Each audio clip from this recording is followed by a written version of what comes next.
जय श्री कृष्ण। हमारे YouTube channel पुष्टि हृदय में आप सभी का स्वागत है।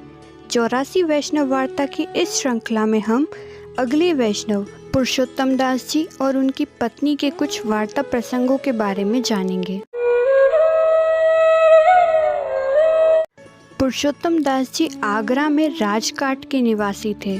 दोनों ही स्त्री पुरुष के घर पास पास में ही थे और दोनों एक ही कुल के थे। तब परिवार वालों ने आपसी सहमति से दोनों का विवाह करवा दिया।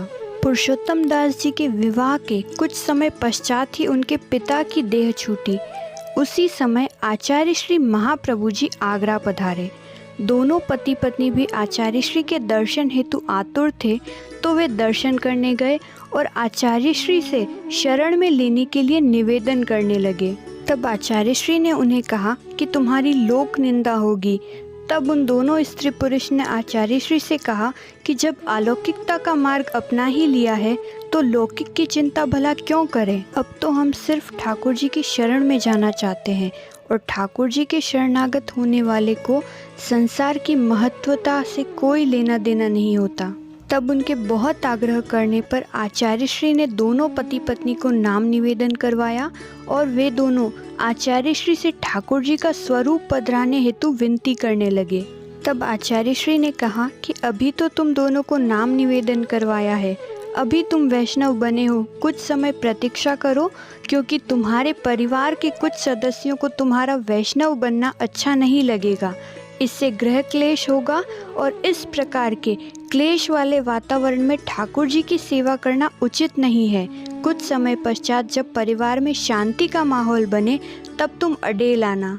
वहाँ से वे आचार्य श्री की आज्ञा लेकर घर आए और 3 दिनों तक दोनों ने अपने वैष्णव बनने की बात को छिपा कर रखा, किंतु गले में तुलसी माला देख दोनों की माताओं को उन पर शक हुआ। घर में हर रोज क्लेश होने लगे और दोनों का वैष्णव धर्म छुड़ाने के लिए कई प्रयास किए गए। और जब दोनों से तुलसी की कंठी निकालने को कहा गया तब उन्होंने कहा कि ये तुलसी जी की कंठी तो अब हमारे शरीर का अंग है और हम शरीर के एक अंग को भला किस प्रकार से अलग कर सकते हैं। और जब बहुत प्रयासों के पश्चात भी दोनों नहीं माने तो उन दोनों की माताओं ने उन्हें कुएं में गिरकर देह छोड़ने की बात कही, किंतु फिर भी दोनों पति पत्नी अपनी बात पर दृढ़ रहे और ठाकुर जी की शरण और वैष्णव धर्म छोड़ने की बात को नकार दिया।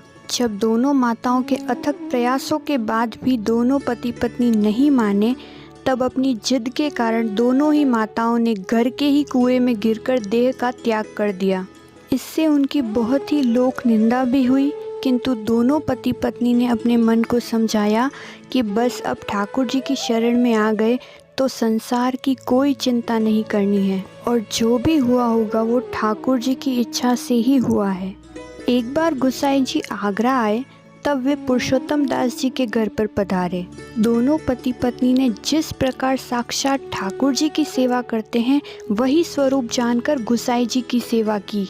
यह सब देखकर गुसाई जी अति प्रसन्न हुए और गुसाई जी जब भोजन करने बैठे तब दोनों पति पत्नी बहुत ही स्नेह भाव से भोजन परोसने लगे। एक गुसाई जी के लिए पंखा करने लगे तो दूसरे अपने हाथों से बनाई हुई सुंदर सामग्री गुसाई जी को अरोगाने लगा। और जब गुसाई जी कहते कि बस अब और नहीं, तो दोनों पति पत्नी कहते कि जिस प्रकार आप नंदराय जी के घर भोजन अरोगते उसी प्रकार हमारे घर भी अरोगे, क्योंकि दोनों का मानना यही था कि वे गुसाई जी के रूप में साक्षात प्रभु की सेवा कर रहे हैं। ऐसे वैष्णव जिन्होंने अपने परिवारजन और लोक निंदा की परवाह न करते हुए ठाकुर जी की शरण में ही अपना दृढ़ आश्रय बना के रखा, ऐसे भगवदियों की वार्ता का तो कोई पार ही नहीं है। यह वार्ता प्रसंग आपको कैसा लगा हमें कमेंट करके ज़रूर बताइएगा और अपने परिवारजन और मित्रों के साथ भी शेयर कीजिए। जय श्री कृष्ण।